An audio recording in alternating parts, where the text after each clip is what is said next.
సాధారణంగా ఒక బిడ్డకు తన తండ్రి తల్లి అంటే గొప్ప హీరో వర్షిప్ ఉంటుంది. మా నాయన హీరో అనుకుంటారు ఎవరైనా. కానీ కేసీఆర్ గారి కడుపున పుట్టిన బిడ్డగా నిజంగా నా పూర్వజన్మ సుకృతం, నా అదృష్టం. ఎందుకంటే మా నాన్న నా ఒక్కడికే హీరో కాదు. మా నాన్న మొత్తం తెలంగాణ జాతికి హీరో, 4 కోట్ల తెలంగాణ ప్రజలకు హీరో. తెలంగాణకు విముక్తి కల్పించిన ఒక మహానుభావుడు, ఒక కారణ జన్ముడు కడుపున నేను పుట్టడం నా అదృష్టంగా భావిస్తూ ఉన్నాను. నిజంగా అప్పుడప్పుడు ఇప్పుడే పెద్దలు చెప్తా ఉంటే కొన్ని సినిమా రీల్ లాగా మనసులో తిరుగుతూ ఉండే. వారు చెప్తున్న కొన్ని మాటలు, కేసీఆర్ గారు ఉద్యమానికి నడుం బిగించినాడు, ఎన్ని ప్రతికూల పరిస్థితులు, ఎన్ని ఇబ్బందికరమైన పరిస్థితులు ఇప్పుడే పెద్దలు మస్సున్నాచారి గారు చెప్పినారు. మీడియా పవర్ లేదు, మనీ పవర్ లేదు, మజిల్ పవర్ లేదు, కులబలం లేదు, ఉన్నదల్లా ఒక్కటే గుండె బలం, జనబలం. దానితోనే ఆనాడు 25 సంవత్సరాల కిందట పార్టీని పెట్టిన తర్వాత ఎన్ని దెబ్బలు, ఎన్ని అవమానాలు, ఎన్ని రకాల ప్రతికూల ఫలితాలు ఇప్పుడే హరీష్ రావు గారు మేము గంట వివరంగా చెప్పినారు. ఇవన్నీ ఎదుర్కొని ఇంకొకరు బతికి బట్టగట్టాలంటే ఈ రోజున్న రాజకీయాల్లో సామాన్యమైన విషయం కాదు.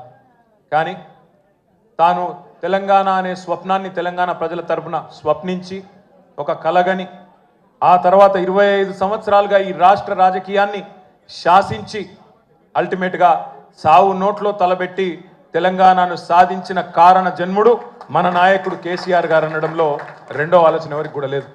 ఇవాళ మనందరి లక్ష్యం ఒకటే కావాలి. కేసీఆర్ గారికి దీవెనలు ఇవ్వడంతో పాటుగా, కేసీఆర్ గారికి మీ ఆశీర్వాదాలు ఇవ్వడంతో పాటుగా మనందరి లక్ష్యం ఒకటే కావాలి.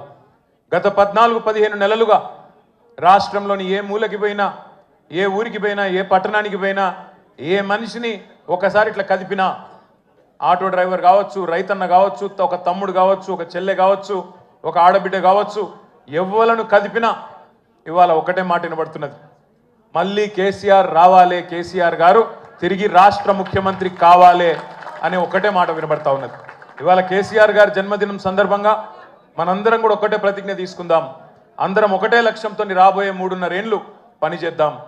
ఒకటే ఒక లక్ష్యం, మళ్ళీ తిరిగి ఏ కేసీఆర్ గారి వల్లనైతే ఈ తెలంగాణ సాకారమైందో అదే కేసీఆర్ గారు తిరిగి ముఖ్యమంత్రి కావడమే లక్ష్యంగా అందరం 60 లక్షల మంది గులాబీ దండు, ఆయన కుటుంబ సభ్యులందరం కూడా కలిసిమెలిసి గట్టిగా పనిచేద్దాం. ఒకటే లక్ష్యంతో ముందుకు పోదాం. రెండో ఆలోచన లేకుండా, రెండో అభిప్రాయమే లేకుండా అందరం కూడా ఆ మహానుభావుడికి ఇచ్చే కానుక, ఆయనకు మనం ఇచ్చే బర్త్డే గిఫ్ట్ ఖచ్చితంగా మళ్ళీ తిరిగి తెలంగాణ అనే పసిగుడ్డును తండ్రి చేతిలో పెట్టడమే మనం ఇచ్చే గిఫ్ట్ అవుతుందని చెప్పి మళ్ళీ ఒకసారి మీ అందరికి కూడా గుర్తు చేస్తూ, ఇంతకంటే ఎక్కువ చెప్పేదేం లేదు. అన్నకు, సీనన్నకు ప్రత్యేక ధన్యవాదాలు. అధికారంలో ఉన్నా, ప్రతిపక్షంలో ఉన్నా అదే పద్ధతుల్లో, అదే స్థాయిలో ఇంత అద్భుతంగా కార్యక్రమాన్ని చేసిన సీనన్నకు, మా తమ్ముడు తలసాని సాయి కిరణ్కి, బ్రహ్మాండమైన పాటలు అద్భుతంగా పాడిన మా తమ్ముడు సందీపు, మానుకోట ప్రసాద్, మహేష్ గారు, మన తమ్ముడు బందూక్ లక్ష్మణ్ గారు, పేరున అందరికి కూర్చొని ఒక్క నిమిషం. తమ్ముడు కంటోన్మెంట్ మాజీ బోర్డు సభ్యుడు మహేష్ రెడ్డి గారు ఒక మంచి చెక్కును అందించబోతా ఉన్నారు. పెద్దలు మస్సునాచారి గారికి, హరీష్ రావు గారికి ఏలం కొడతా ఉన్నారు. ఒక చెక్కును కేసీఆర్ గారి బర్త్డే సందర్భంగా క్యాన్సర్ కేర్ సెంటర్ ఉంటుంది ఇక్కడ స్పర్శని, వారికి విరాళంగా ఇస్తా ఉన్నారు మహేష్ రెడ్డి గారు 3 లక్షల రూపాయలు. గట్టిగా చప్పట్లు కొట్టాల, మంచి పని చేస్తున్నారు. జై తెలంగాణ.